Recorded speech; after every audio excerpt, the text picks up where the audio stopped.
All right. Welcome in, everyone, to our deep dive today. Oh, yeah. We're going to be tackling President Trump's tariffs on goods from China, Canada, and Mexico. Go. So you want to know how these tariffs might actually play out in the real world, right? Yeah. Oh, I mean, beyond just the headlines. right. We've got stories from anxious manufacturers in China, analysis from economists. Yeah, we've got it all. We even found a U.S. furniture seller who's stockpiling goods. Oh, wow. Like it's, the apocalypse or something. Yeah, that's interesting because, we often hear about these tariffs kind of in the abstract. Yeah. But, these sources give us a real glimpse into how businesses and individuals are grappling with the very real consequences for sure. of these decisions. So, okay, let's set the scene, right? Yeah. President Trump is imposing tariffs. Yep. We're talking 10% on China, 25% on Canada and Mexico. Big numbers. Big numbers. Yeah. He says it's to tackle issues like fentanyl coming in from Mexico and to boost U.S. manufacturing. Of course. But how is that actually going to work? Well, one immediate impact could be higher prices on a whole range of goods for you, the U.S. consumer. Oh, yeah. Think furniture. Oh, no. Electronics, even skincare products. Oh. The sources paint a fascinating picture of how these tariffs are already shaking things up. Okay, so let's hear some of those stories from China. Okay, so imagine you're Harry Lai, a furniture seller in China, Okay. who relies heavily on the U.S. market. Right. What would you do? I don't know. He's doubling shipments and stockpiling goods in U.S. warehouses Ooh. to try to beat the tariffs. Wow, that sounds like a pretty expensive gamble. It is. What happens if these tariffs drag on for years? Exactly. It ties up a lot of capital, right? Yeah. And what if those sofas go out of style? Oh, yeah. He could be stuck with a warehouse full of... Yeah, a warehouse full of outdated furniture. Exactly. Ouch. Yeah, ouch is right. Are other manufacturers taking a similar approach? Some are, but others are looking for more long-term solutions. Okay. Take Zhang, for example. Okay. He makes water purifiers. Okay. And he's actually thinking about moving his entire production out of China. Wow, that's a huge decision. It is. Where's he considering going? Well, he's exploring Vietnam, Malaysia, Mexico, even Dubai. Really? And get this. Yeah. He's willing to share the cost of the tariffs with his U.S. partners to stay competitive. So he's absorbing some of the cost himself. Yeah. That's quite a commitment. It is. Are all Chinese manufacturers in a position to make such drastic changes? Unfortunately not. We also have a story about Lang Rong, Okay. who makes skincare products. Okay. He's already operating on thin margins Right. and was hit hard by tariffs during Trump's first term. Oh, so he's been through this before. Yeah, he has. Okay. He says if he has to pass on that extra cost to customers, Yeah. selling in the U.S. might not even be worth it anymore. Wow. It's just not. His story really brings to life this idea that these tariffs are creating, winners and losers. Winners and losers, for sure. Some businesses will adapt and thrive, but others might be forced out of the market altogether. Exactly. And that brings us to this concept of breaking points. Breaking points. Breaking points. Okay. Each of these manufacturers we've talked about has a different threshold. Okay. A tariff percentage. Right. Beyond which selling to the U.S. simply becomes unsustainable. Okay. This breaking point idea is interesting. Yeah. Can you elaborate on how these thresholds are calculated? Of course. What factors come into play? It boils down to a complex equation involving, production costs, shipping expenses, and ultimately profit margins. Right. For some businesses, a 20% tariff might be the breaking point. Okay. For others, it might be 40%. Wow. Or even 60%. So there's a big range. There is, yeah. I'm guessing these breaking points can vary drastically depending on the industry and the type of product. For sure. A company making high-end electronics, for example, Yeah. might have more wiggle room than a manufacturer of low-cost textiles. Exactly. So while Harry Lee is scrambling to stockpile goods, Yep. Zhang Yu is preparing to shift production entirely. That's right. And Lang Rong is facing a potential breaking point. Yeah. It seems like there's a lot of uncertainty and anxiety in China right now. a lot. But what about here in the U.S.? What's the official word from the White House? Well, the White House has officially confirmed the tariffs on Canada, Mexico, and China. Okay.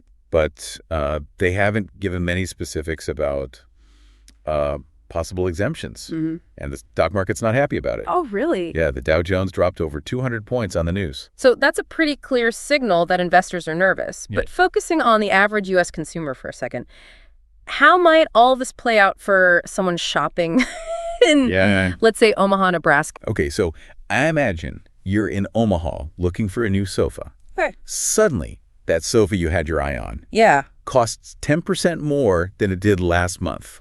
Oh, no. The store owner, just like Harry Lai in China, has had to raise prices to cover the cost of the tariffs. And I imagine this isn't just limited to furniture. No, not at all. Oh, no. The tariffs affect a whole range of consumer goods, from electronics to clothing.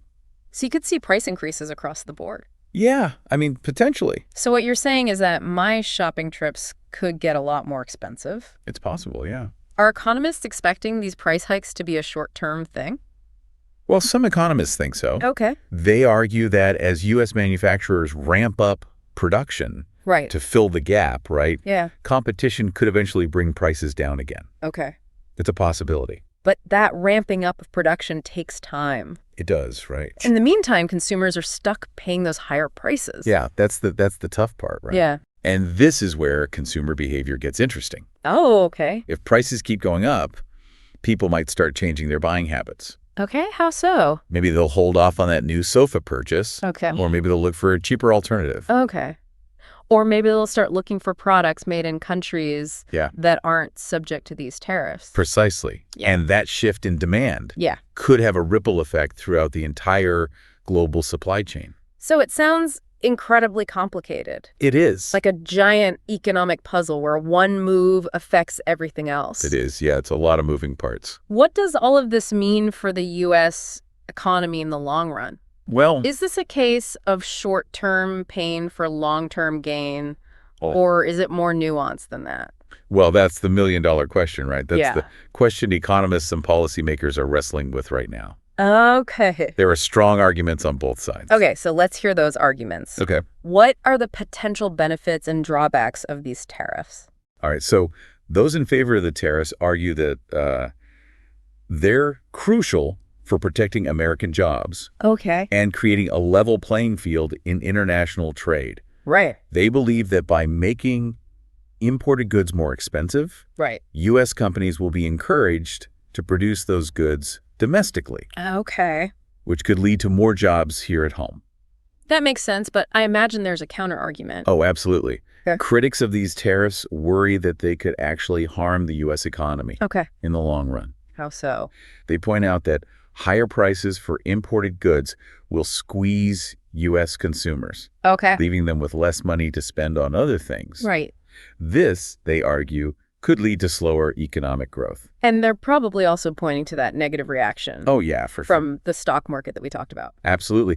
Critics also worry that these tariffs could spark a trade war, with other countries retaliating by slapping their own tariffs on U.S. goods. Oh, like a tit for tat kind of thing. Exactly. This could create a downward spiral of protectionism, Right. which would ultimately hurt businesses and consumers on all sides. So it seems there's no easy answer here. No easy answers. It's a tug of war between competing interests and potential consequences. It is, yeah. So with all this uncertainty, what can our listener do? Yeah. How can they navigate this shifting economic landscape? Awareness is key, you know.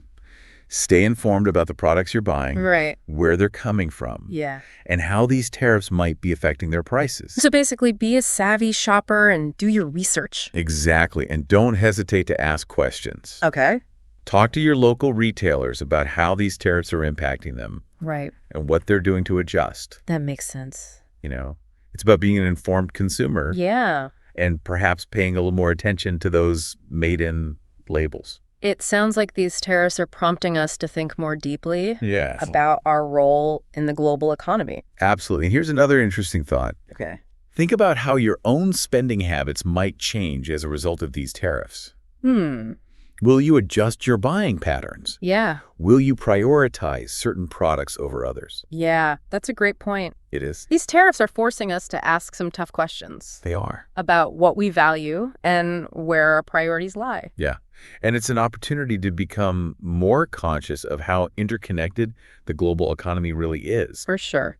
and to see how policies that might seem far removed from our daily lives can have a tangible impact. We've covered a lot of ground in this deep dive, from the White House's motivations to the struggles of Chinese manufacturers and the potential impact on us, the American consumer. Right. Now let's shift gears and look ahead. Okay. Let's explore some potential scenarios for how this tariff situation might unfold. All right. It's like peering into a crystal ball.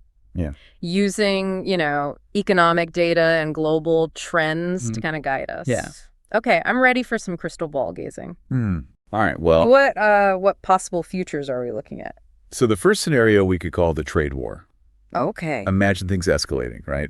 With China, Canada, and Mexico. Right. Retaliating with their own tariffs on U.S. goods. Oh, no. This could, spiral into a full-blown trade war. Oh, God. Disrupting global supply chains. Yeah. Harming economies worldwide. That sounds pretty disastrous. It does. Is there a more optimistic scenario? Definitely. Okay, good. Let's call scenario 2 the negotiation table. Okay, I like that one better. Yeah. So in this scenario, intense diplomatic efforts lead to revised trade agreements. Gosh.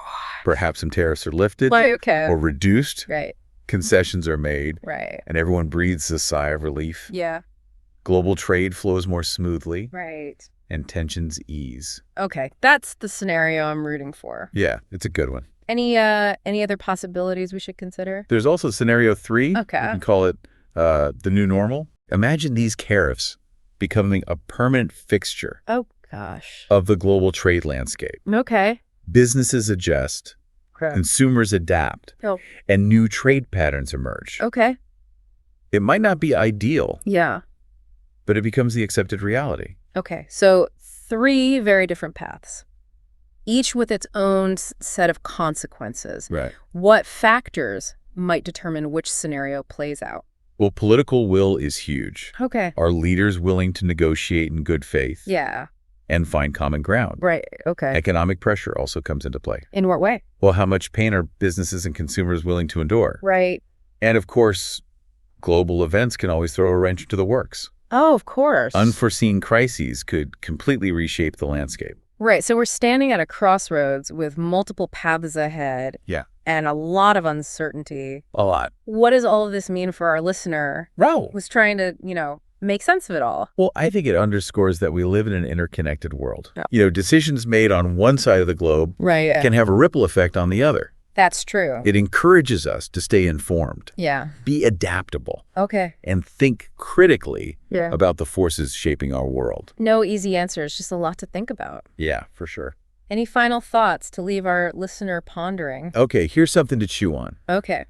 If these tariffs lead to higher prices and limited choices for consumers, could it spark a shift towards more localized production and consumption? Okay. Will we see a resurgence of made in America goods? Yeah. Or will global supply chains simply reconfigure? The future of trade is being rewritten before our eyes. Oh. It's a fascinating and crucial time to pay attention. That wraps up our deep dive into the tariff tango. It does. We've explored the complexities, the uncertainties. For sure. And the potential consequences. Absolutely. Remember, knowledge is power. It is. Stay curious, stay informed. And keep asking those tough questions.